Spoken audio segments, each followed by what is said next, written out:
The first thing I saw when I woke up in that hospital bed wasn't my son's face. It was a crack in the ceiling that looked like a jagged silver tear. For 3 days, that crack was my most loyal companion. 3 days of beeping machines, the squeak of nurses' shoes on linoleum, and a silence from my family so profound it felt like a physical presence in the room.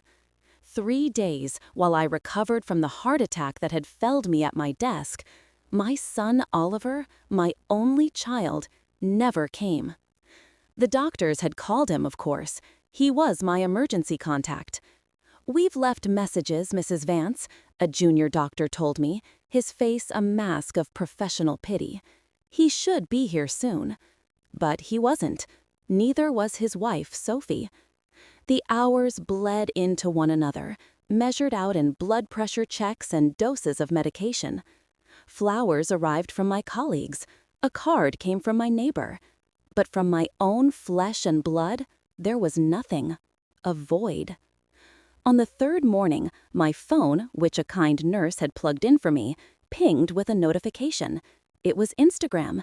Sophie had tagged me in a photo. I remember my thumb shaking as I tapped the screen, a foolish little flicker of hope in my chest. Perhaps this was it. An explanation? An apology? The picture was of them, Oliver, Sophie, and my 2 beautiful 7-year-old grandchildren, Lily and Jack, beaming in some ridiculously expensive London restaurant. Champagne glasses were raised. The caption, written by my daughter-in-law, read, "Perfect day without the drama queen. #blessed, #family time, #peaceful." Drama queen. The words swam in front of my eyes. I was lying in a cardiac ward, 62 years old, wondering if I'd nearly died alone, and I was the drama queen? The air left my lungs in a ragged gasp. It wasn't just neglect, it was contempt, a celebration of my absence. Have you ever had a moment like that? A moment of such brutal clarity that it feels like being doused in ice water? It's a shock, isn't it? That's when my phone began to vibrate, a furious, insistent buzzing against the thin hospital blanket. I glanced at the screen. Oliver. And again, Oliver. I swiped through the notifications. 83 missed calls. A string of frantic texts. "Mom, we need you urgently. Answer now. This is serious. Pick up the damn phone." Not, "Are you all right?" Not, "We heard what happened. We're on our way." Just need. Raw, unfiltered, selfish need. The old pattern, the one I had enabled for years. Oliver, my charming, chaotic son, who always had a crisis only I could solve. And Sophie, his perfectly manicured wife, who saw me not as a mother, but as a service provider, an emergency cash machine with a pulse. I thought about answering. The maternal instinct, that deep, primal chord, is a difficult thing to sever. He needed me. But then the image of that photograph flashed behind my eyes. Sophie's smug smile, the careless cruelty of that caption, "Drama queen." They had been enjoying a perfect day while I was attached to a heart monitor. They saw my potential death as an inconvenience that might spoil their brunch. The realization settled not with a crash, but with a strange, cold calm. I'd spent a lifetime confusing being useful with being loved, and the price of that confusion had almost been my life. My finger hovered over Oliver's name. For a moment, I pictured the conversation. His wheedling tone, the vague excuses, the seamless pivot to whatever financial disaster he needed me to fix. I could predict every beat of it. But this time, the script had changed, because I was changing it. I swiped the call away. I ignored the frantic texts that followed. Instead, I scrolled through my contacts until I found a different number. A number I hadn't called in years, not since my husband passed away and I'd needed to sort out the will. I pressed the button, my heart thumping a new, steady rhythm against my ribs. It wasn't the rhythm of a sick woman anymore. It was the rhythm of a woman preparing for war. David Sterling, solicitor, a calm voice answered. David, I said, my own voice surprisingly firm. It's Eleanor Vance. I need to make an appointment. It's a matter of some urgency. As I lay back against the pillows, I looked back at that crack in the ceiling. It didn't look like a tear anymore. It looked like a line being drawn, a boundary. The bank of Mum was officially closed. And the drama queen? She was just getting started. If you've ever had to make a choice that you knew would blow your entire world apart, you can tell me about it in the comments. I think you and I would have a lot to talk about. A week after they discharged me, I walked into my solicitor's office with a spine made of steel and a heart full of ice. The physical weakness from the heart attack was still there, a faint tremor in my hands, a breathlessness if I took the stairs too quickly, but emotionally, I had never felt stronger. The grief had burned away, leaving behind something cold, hard, and perfectly clear. David Sterling's office hadn't changed in the 20 years I'd known him. It still smelled of old leather, paper, and Earl Grey tea. He was a kind, slightly stooped man with wire-rimmed glasses who had handled my husband's will with gentle competence. He remembered me as a soft-spoken widow. He was about to meet someone entirely new. He started with condolences, asking about my health with genuine concern. I cut him off, politely but firmly. I'm fine, David, thank you, but I'm not here about my health. I'm here to make some changes.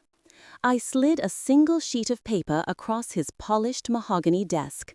It was a list. He picked it up, his eyebrows rising as he read. Revoke the financial power of attorney granted to my son Oliver. Change my will, completely. Liquidate my retirement accounts and close the joint savings account Oliver had access to. It was a declaration of independence, written in cold legal terms. Eleanor, he said, his voice cautious, this is comprehensive. May I ask what's prompted this rather sudden shift? I didn't flinch. I simply took out my phone, found the Instagram post, and placed it on the desk beside my list. He peered at the screen, his lips thinning as he read. Sophie's cheerful, brutal words. He looked from the smiling family photo back to my face, and in his eyes I saw dawning comprehension. He didn't offer sympathy. He just nodded slowly, a silent acknowledgement that we were now past the point of polite family fictions. There's more, I said, my voice even. I opened the large manila folder I'd brought with me. Inside were 8 years of bank statements, check stubs, and scribbled notes from my diaries.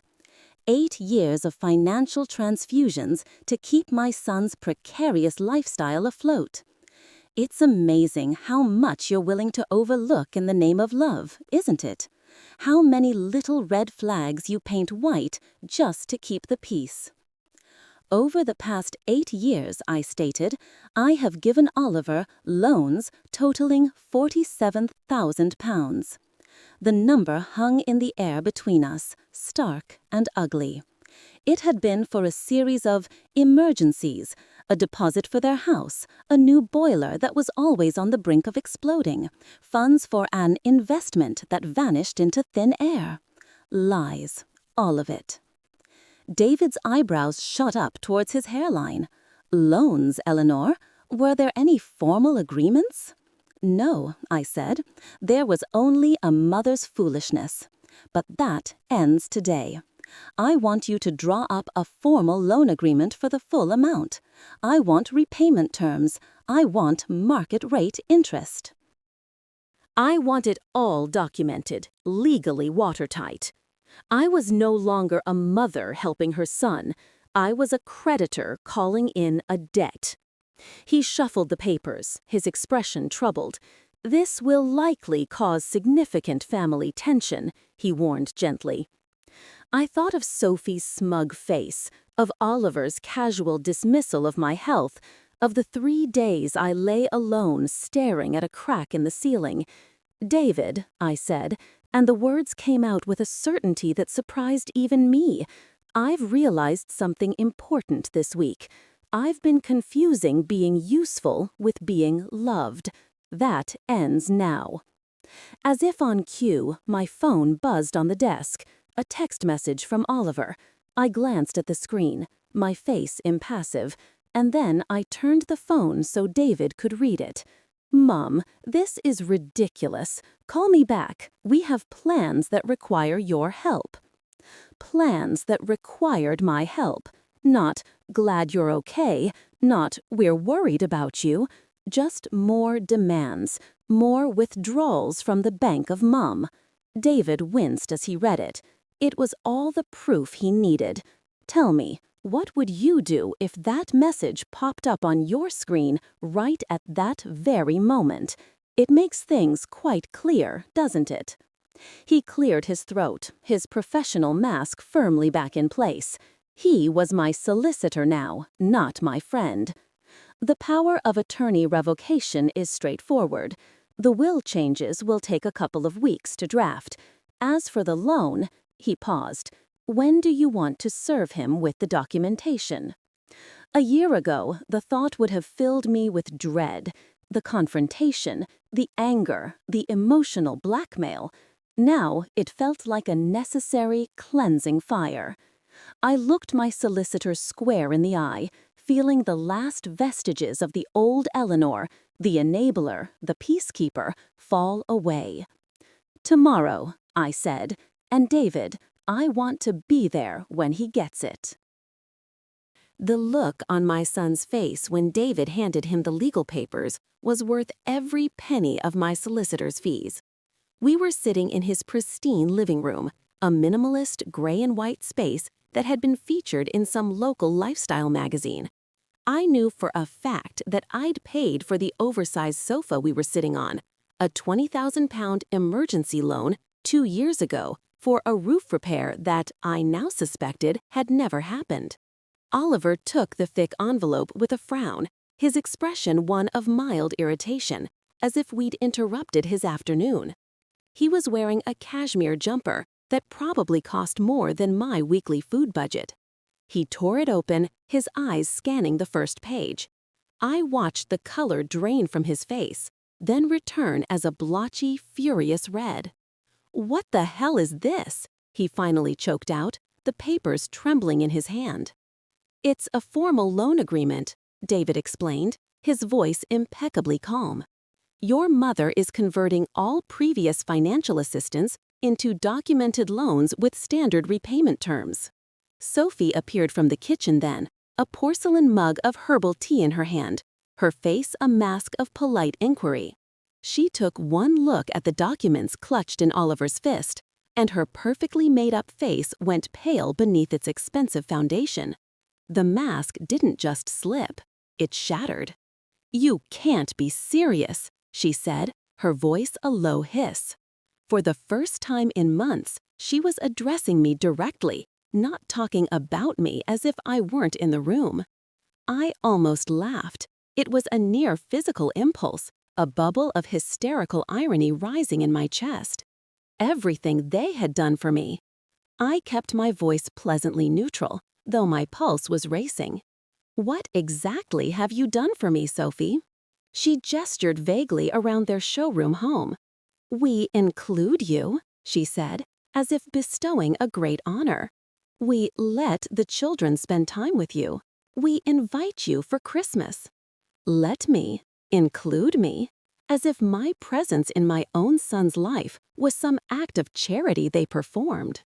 "Mom," Oliver's voice had taken on that wheedling tone, the one I remembered from his teenage years when he'd been caught lying.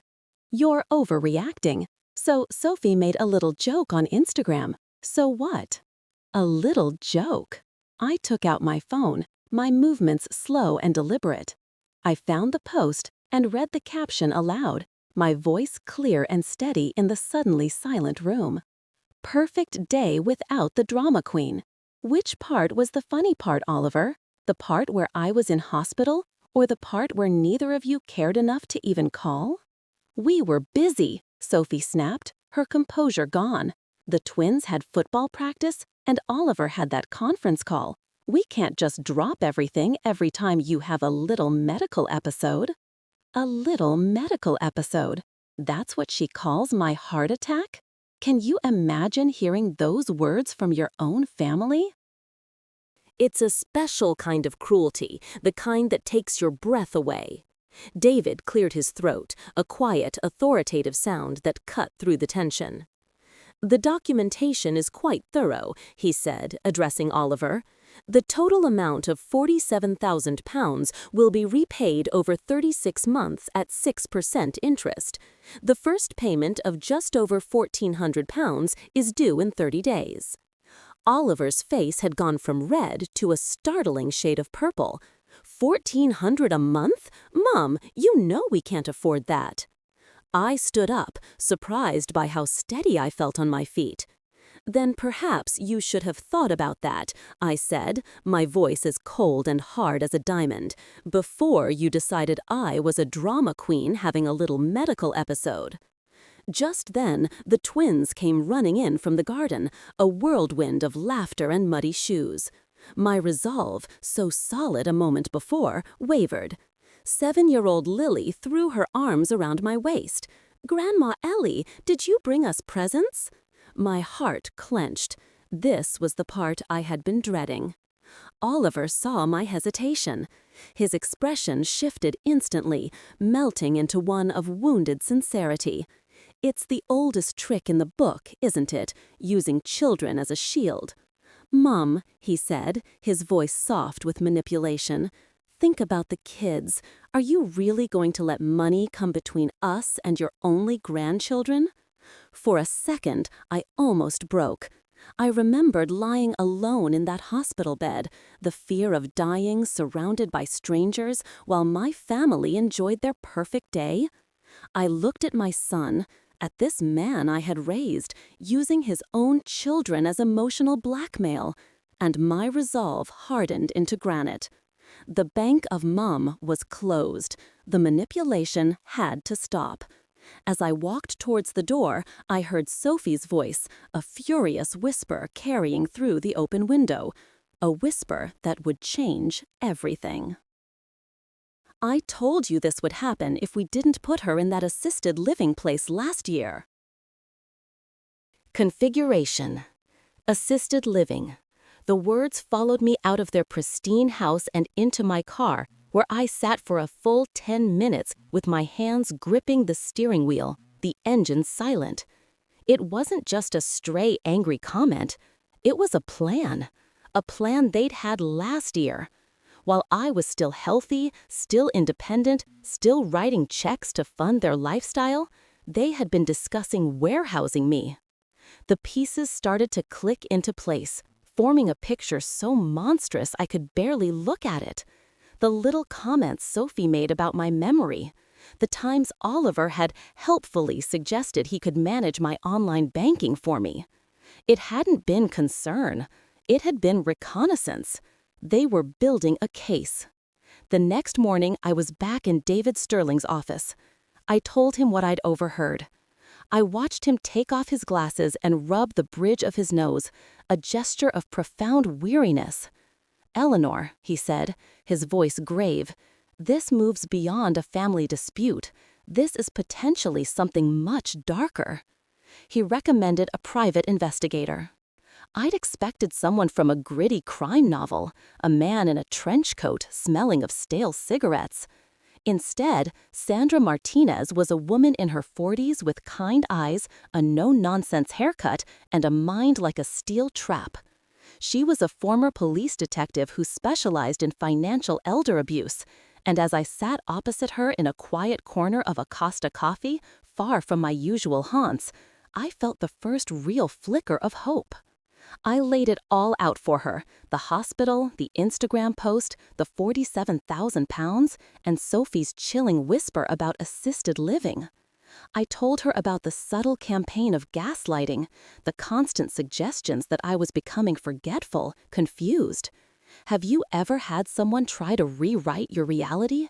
It's a terrifying, disorienting experience, like trying to walk on shifting sand. Sandra listened without interruption, her expression calm and serious. She wasn't just hearing my story, she was assessing it, identifying the patterns, seeing the legal framework beneath the emotional pain. When she finished, she pulled out a legal pad. "Based on what you've told me," she said, her tone all business, "it appears they may have been building a case for a guardianship order." Guardianship.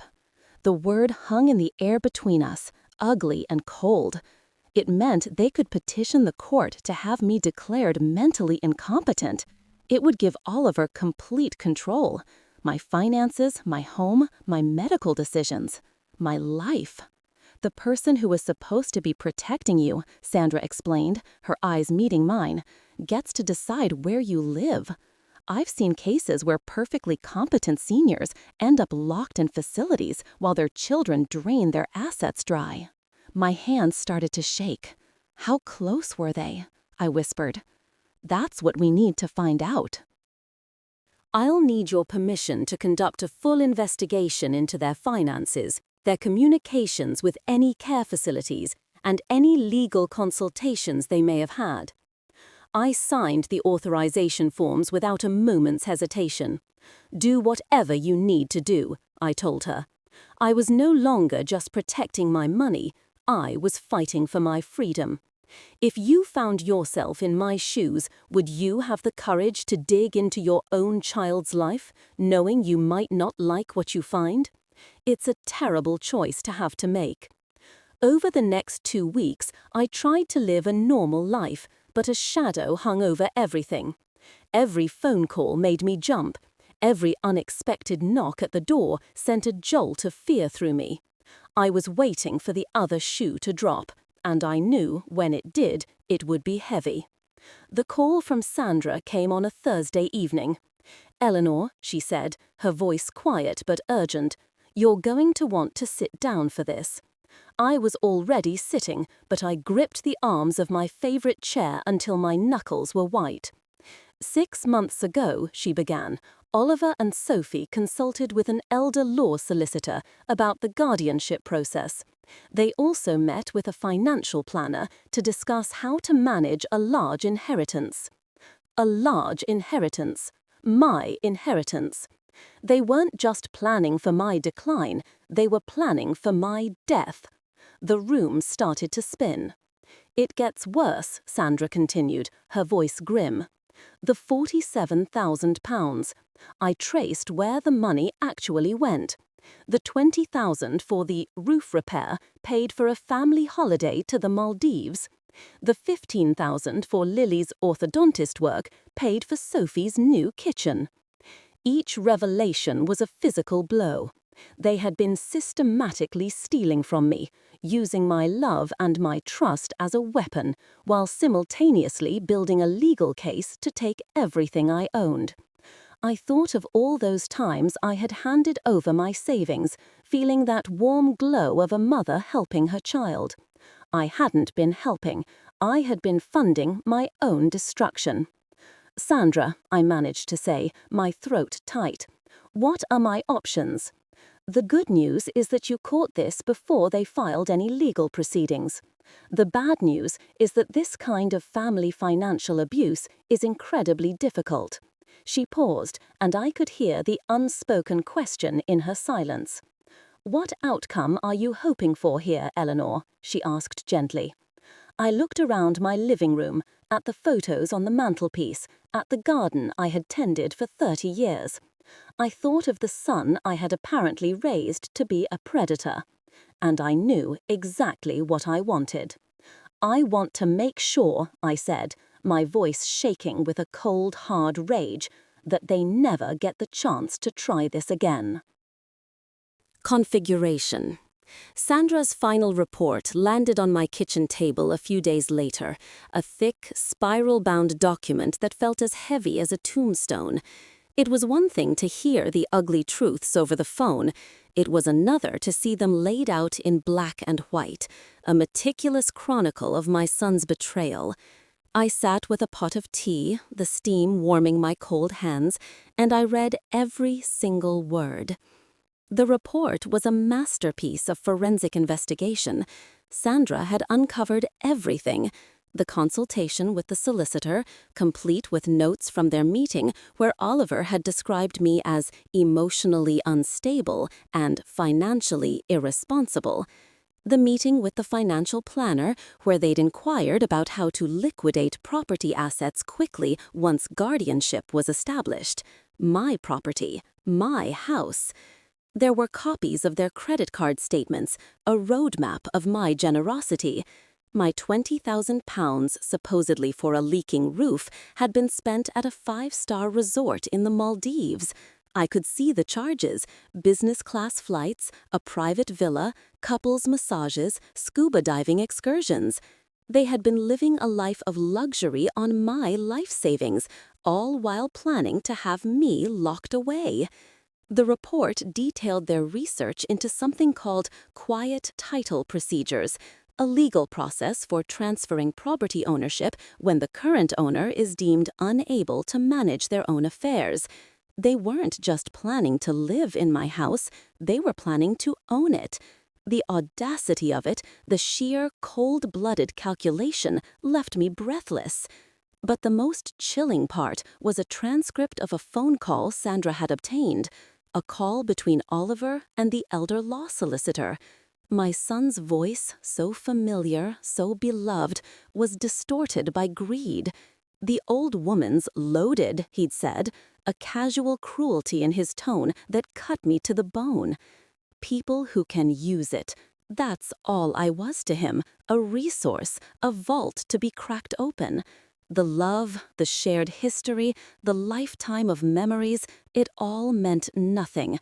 I had been demoted from a mother to an obstacle. I closed the report, my hands shaking.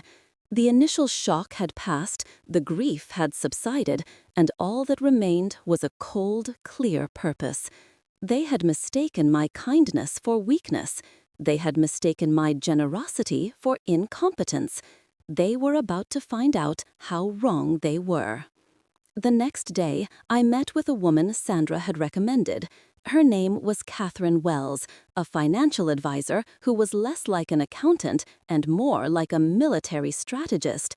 She had sharp eyes, an even sharper suit, and a reputation for being utterly ruthless when it came to protecting her clients' assets. We sat in her minimalist office overlooking the Thames, the grey London skyline a fitting backdrop for the conversation we were about to have. I handed her Sandra's report. She read it in silence, her expression unreadable. When she finished, she looked up at me, a flicker of something that looked like respect in her eyes. "Mrs. Vance," she said, her voice crisp and professional, "this is one of the most comprehensive asset protection strategies I've ever had to implement on such short notice, but it's doable." Over the next month, we worked with a speed and precision that felt like a covert operation. Catherine showed me how to build an impenetrable fortress around my life's work. My house was quietly transferred into a revocable trust, a legal entity that Oliver could never touch. My savings were moved into new accounts, shielded by layers of legal protection that would make any future guardianship attempt a fool's errand. But we didn't stop there. That was defense. I wanted to go on the attack. I wanted to take the money they had tried to steal and turn it into something they could never comprehend, something good. "The charity foundation is fully established?" I asked Catherine during our final meeting, reviewing the paperwork. She smiled, a rare, genuine smile. "The Eleanor Vance Foundation for Senior Financial Protection is now a registered charity. You've donated 60% of your liquid assets. The money is untouchable by family members, and you'll receive significant tax benefits." I had kept more than enough to live comfortably for the rest of my life, But the bulk of my savings, nearly £200,000, was now dedicated to helping other seniors avoid the trap I had almost fallen into. It was the ultimate irony. The money my son had tried to steal would now be used to stop men exactly like him. Have you ever had to turn your deepest wound into your greatest weapon? It's a strange and powerful kind of alchemy. As we were signing the final documents, my phone buzzed. A text from Oliver. "Mom, we need to talk. Sophie thinks maybe we all overreacted. Can we start fresh?" Too little, too late. Sandra had just delivered copies of her full investigation to my house. Oliver and Sophie would be receiving their copies this morning. I showed the text to Catherine. "He's probably just now realizing his inheritance has vanished," I said. "How does that feel?" she asked, her gaze steady. 6 months ago, a message like that would have sent me into a panic of guilt and self-doubt. Now, I considered the question seriously. "Liberating," I said, surprised by how true it was. That evening, my doorbell rang. Oliver and Sophie stood on my doorstep, looking haggard and desperate. Sophie was actually crying, the first genuine emotion I'd seen from her in years. My son looked at me, his face a mask of betrayal and cruelty, holding the copy of Sandra's report in his hand. "Mom," he said, his voice cracking, "how could you?" How could I? I looked at my son, standing on my doorstep, clutching the evidence of his own treachery, and I felt nothing but a profound, weary calm. I had rehearsed this moment in my mind 100 times, imagining shouting matches, tears, dramatic recriminations, but the reality was quiet, almost surgical. I invited them in. They sat stiffly on my sofa, the old, comfortable one, not the designer monstrosity I'd paid for at their house, while I took my favorite armchair. It felt less like a family confrontation and more like a parole hearing, and I was the one in charge. "Which part was the misunderstanding, Oliver?" I asked, my voice pleasant. "The part where you planned to have me declared incompetent, or the part where you were going to steal my house?" Sophie's tears intensified, a theatrical display that failed to move me. "We never wanted to hurt you," she sobbed. We thought you'd be happier in a place with people your own age, with activities and care if you needed it, while you lived in my money," I added silently. "The solicitor said it was legal," Oliver protested, his voice rising with indignation. "If someone can't manage their finances anymore, the family has to step in. We were trying to protect you." Protect me. He was still clinging to that lie, even with the proof of his conspiracy sitting in his lap. I reached for the small digital recorder I'd placed on the coffee table. I pressed play. His own voice filled the room, slick with greed. "The old woman's loaded. Might as well make sure it goes to people who can actually use it." The blood drained from Oliver's face. "How did you?" "That was a private conversation with your solicitor, discussing strategies for taking control of my assets," I said, my voice flat. "An interesting definition of protection." This was no longer about hurt feelings or family drama. This was survival.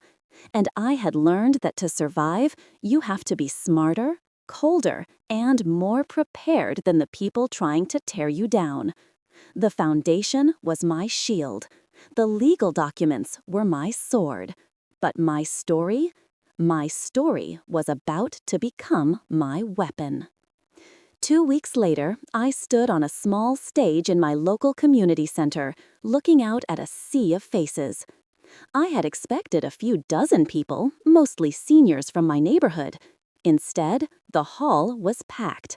Nearly 200 people, of all ages, and at the back, 3 television cameras. Good morning, I said, my voice amplified by the microphone. My name is Eleanor Vance, and 6 months ago, I nearly lost everything to the people I trusted most, my own family. A hush fell over the room. I told them everything. Not just the story of my betrayal, but the warning signs I had missed.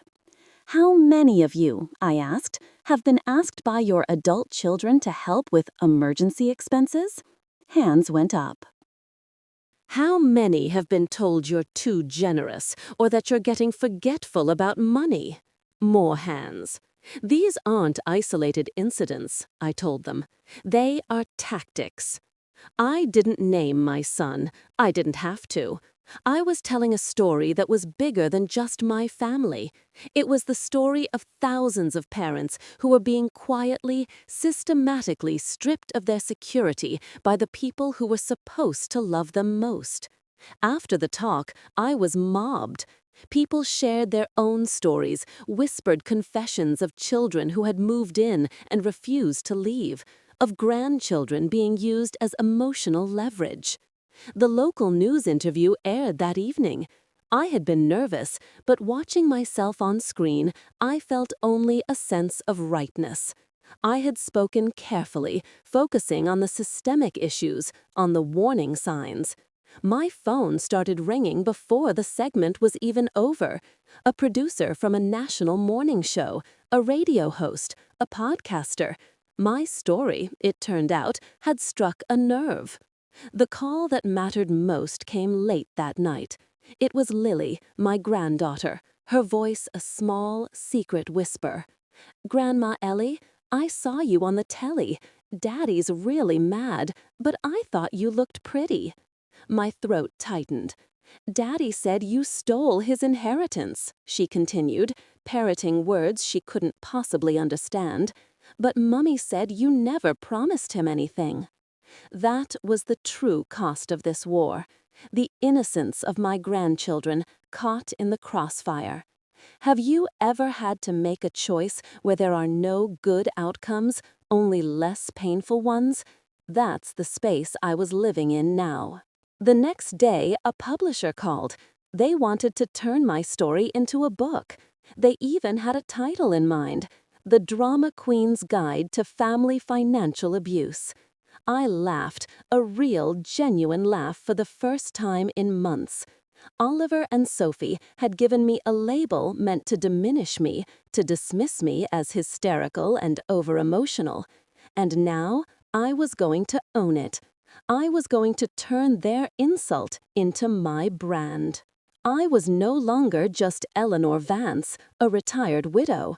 I was becoming a public figure, an advocate, a reluctant expert.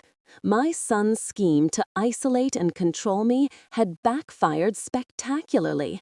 Instead of making me quiet and compliant, his betrayal had given me a platform and a voice, and I was about to use it in a way he could never have imagined.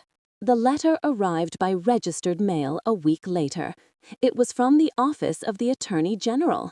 They had seen my television interview.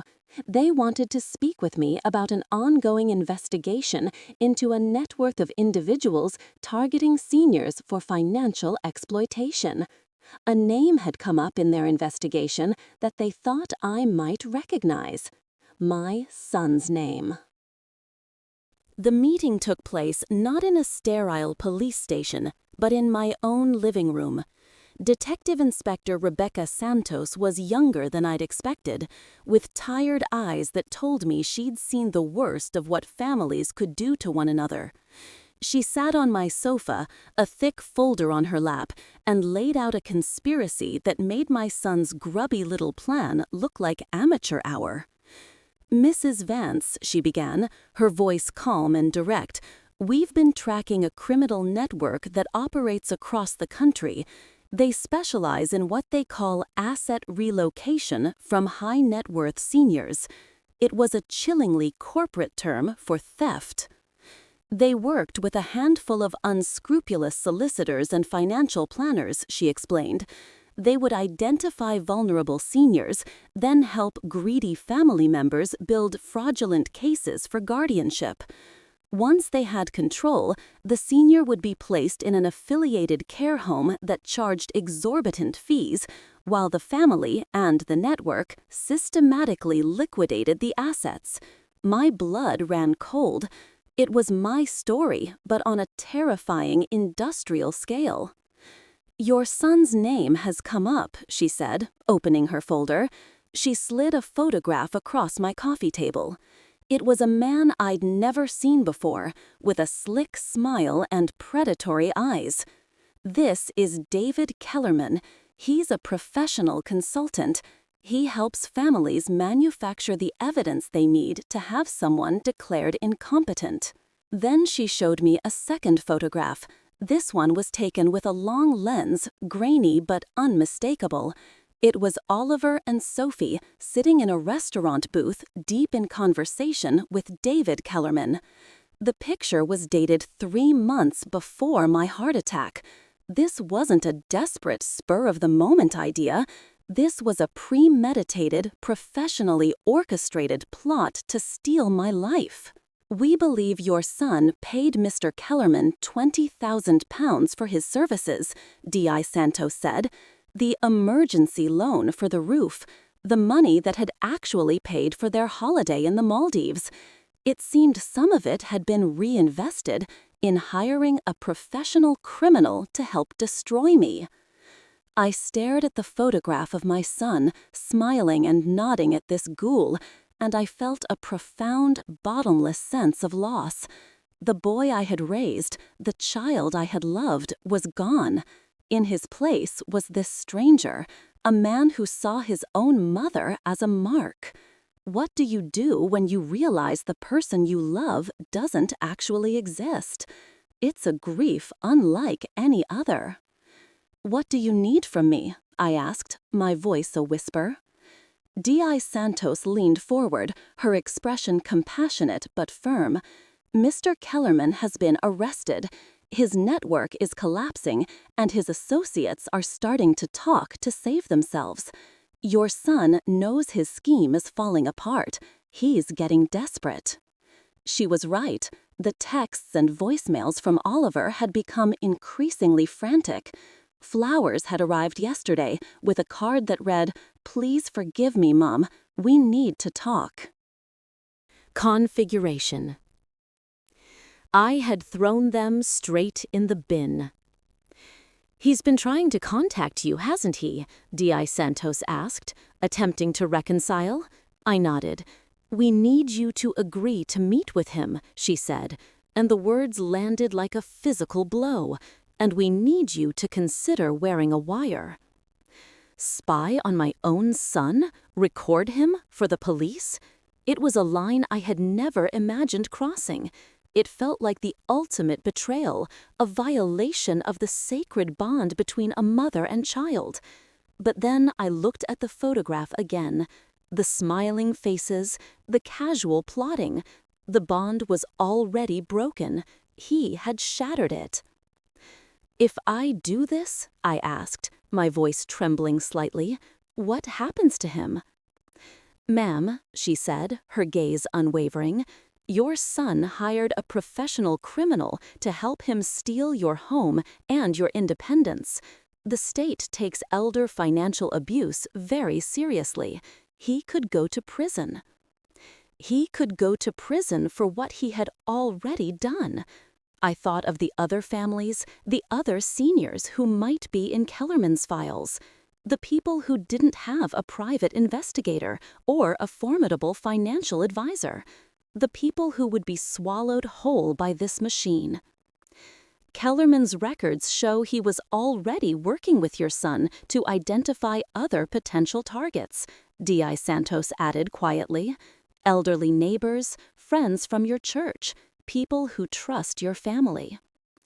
Mrs. Henderson from next door, Sarah from my book club, gentle, trusting women who had known Oliver since he was a boy. They would never suspect.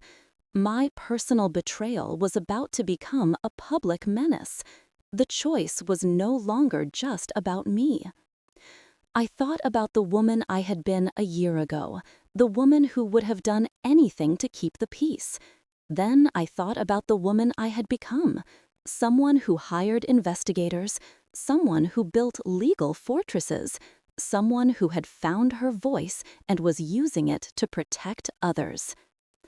"I'll do it," I said, the words tasting like ash in my mouth.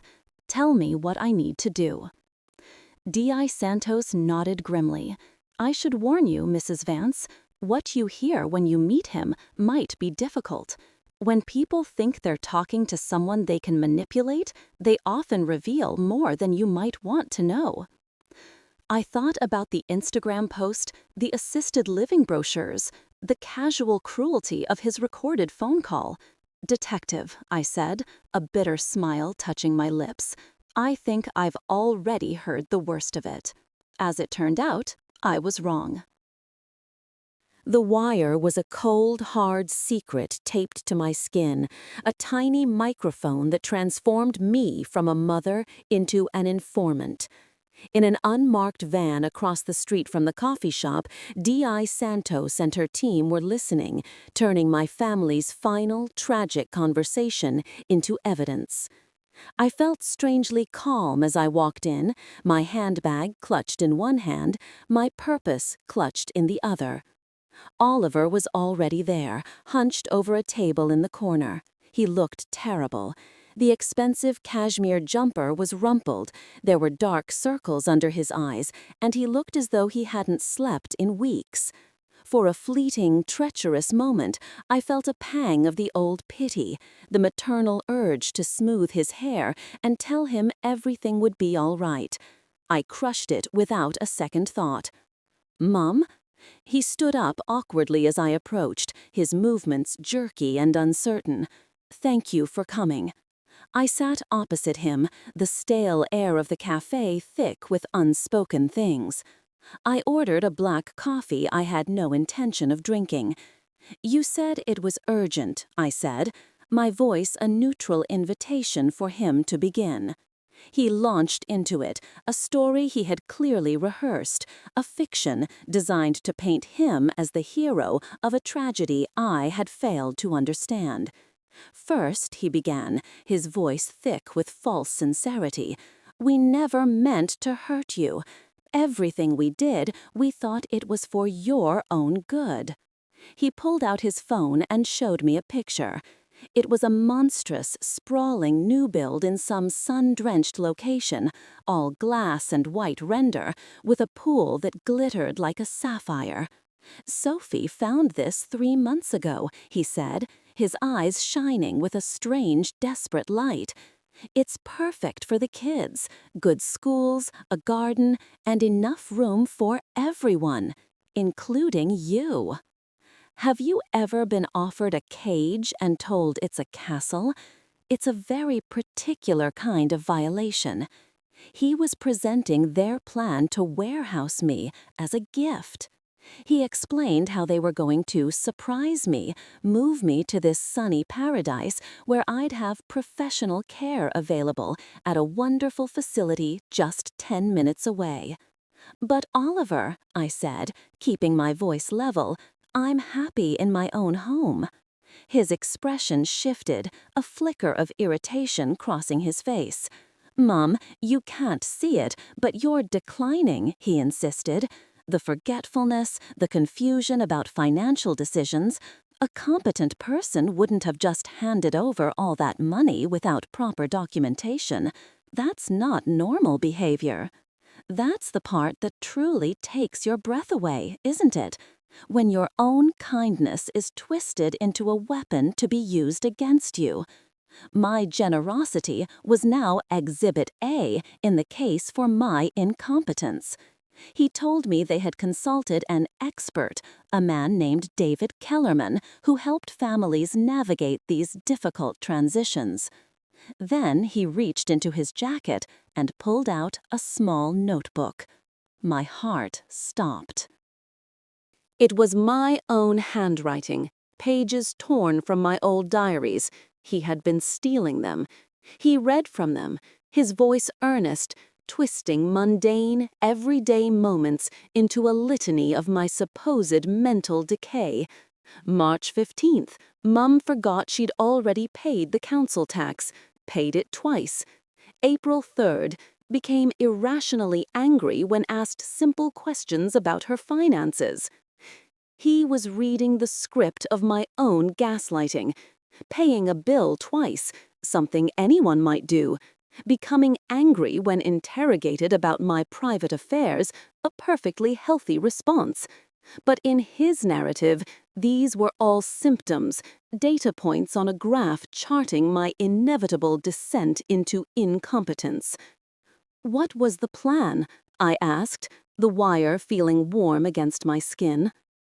His face brightened, as if he was describing a wonderful surprise party. He'd sell my house here, obviously, to fund my care expenses. Kellerman had told him the average stay in a memory care unit was about 4 years, so they needed to plan accordingly. They had calculated my life expectancy and budgeted for it. The final piece of the puzzle, the last shred of my old life, clicked into place. And if I fought it? I asked, my voice barely a whisper. His mask of concern slipped completely, revealing the cold, hard face of the stranger he had become. "Mum," he said, his voice dropping, "you don't get to make that choice anymore. That's the whole point of guardianship. Kellerman said family disputes rarely go the senior's way, especially when there's documented evidence of declining capacity." There it was, the threat, wrapped in a blanket of feigned love. Submit or be destroyed. I stood up slowly, my chair scraping against the floor. "I need to use the loo," I said, my voice steady. "I'll be right back." In the small, tiled bathroom, I looked at my reflection. The woman staring back at me wasn't confused or declining. Her eyes were clear, her jaw was set, and she was about to do the hardest thing she had ever done in her life. When I returned to the table, D.I. Santos was sitting in my chair. Oliver's face was the color of ash. "Mr. Vance," she said calmly, "you're under arrest for conspiracy to commit fraud." As 2 uniformed officers led him away in handcuffs, Oliver turned back, his face a mask of utter bewilderment. "Mom," he cried, his voice breaking, "I was trying to protect you. Why would you do this to your own family?" 6 months later, I sat in a packed courtroom and watched my son's life unravel. He'd pleaded guilty to conspiracy to commit fraud, a deal that kept him out of prison but shackled him to 5 years of probation and hefty restitution payments. David Kellerman, the architect of so many ruined lives, received an 8-year sentence. The network he had built, a machine designed to turn parents into profit centers, had been dismantled. Sophie had filed for divorce 3 weeks after Oliver's arrest. She'd taken the children and moved to her parents' house in Scotland, cutting off all contact.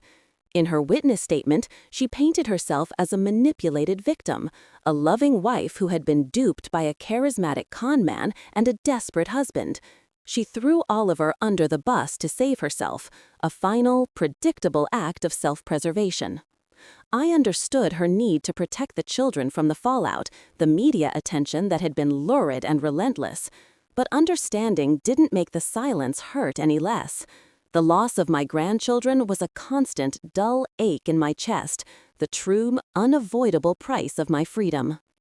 Outside the courthouse, I was surrounded by a scrum of reporters. "Mrs. Vance," one of them called out, "how does it feel to see your own son sentenced for trying to defraud you?" I thought carefully before I answered. "It feels like justice," I said, my voice clear and strong. Not because I wanted to see my son punished, but because his actions are finally being recognized for what they were, criminal exploitation of someone he was supposed to protect. "Do you have any regrets?" another journalist asked. It was the question I had been asking myself in the long, quiet hours of the night. Did I regret destroying my family to save myself? I regret that it was necessary, I said.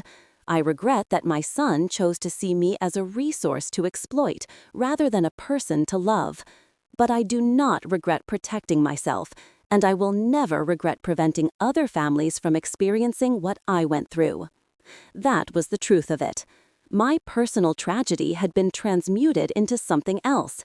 The Eleanor Vance Foundation was now operating in 12 cities, providing legal assistance and advocacy for seniors facing the same nightmare. We had lobbied for stronger guardianship laws, created a rapid response network, and helped hundreds of families recognize the warning signs I had so painfully missed. My book, The Drama Queen's Guide to Family Financial Abuse, had become an unexpected bestseller. I had taken their insult and turned it into a shield, a title that was both an act of defiance and a badge of honor. I received thousands of letters and emails, but the one I treasured most was written in a child's careful, looping handwriting. "Dear Grandma Ellie," it read, "Mommy says we moved because Daddy made bad choices. I miss you, but I saw your picture in a magazine at the dentist's." The article said you help people who are scared. I hope you help lots of people. Love, Lily. I kept that letter on my desk, a painful, precious reminder of what had been lost, but also of what had been built in its place. I had lost a son, but I had found a purpose. I had lost my family, but I had found my voice. It's a strange and terrible bargain to have to make, but it was the only one on offer. If you've ever had to build a new life from the ashes of your old one, you know what I mean. You find your strength in the strangest of places. That evening, I sat in my living room, the same room Oliver had planned to sell, and my phone rang. It was an unknown number, but I had learned to answer those calls. They were often from people who needed help. "Is this Eleanor Vance?" a trembling elderly voice asked, "the woman who wrote the book?" "Yes, this is Eleanor," I said. "Ma'am," the woman said, her voice cracking with fear and relief, "my name is Patricia. I think my grandson is trying to have me declared incompetent. I found some papers, and they look just like the things you described. I don't know what to do." I reached for a notebook and a pen, the familiar weight of them a comfort in my hand. The woman I had been a year and a half ago would have been terrified, but this new woman, the one forged in the fire of betrayal, knew exactly what to do. "Patricia," I said, my voice calm and steady, "you've already done the hardest part. You've recognized what's happening, and you've decided to protect yourself. Now let me help you figure out your next steps." As I began to walk her through it, I caught my reflection in the dark window pane. Michael had been right about one thing all those months ago. I was a drama queen. I was dramatic enough to fight back when attacked, dramatic enough to turn personal betrayal into public education, and dramatic enough to make sure that other seniors wouldn't have to lie alone in hospital beds wondering if their families saw them as a burden to be managed rather than a person to be loved. The drama queen had found her stage, and the performance was far from over.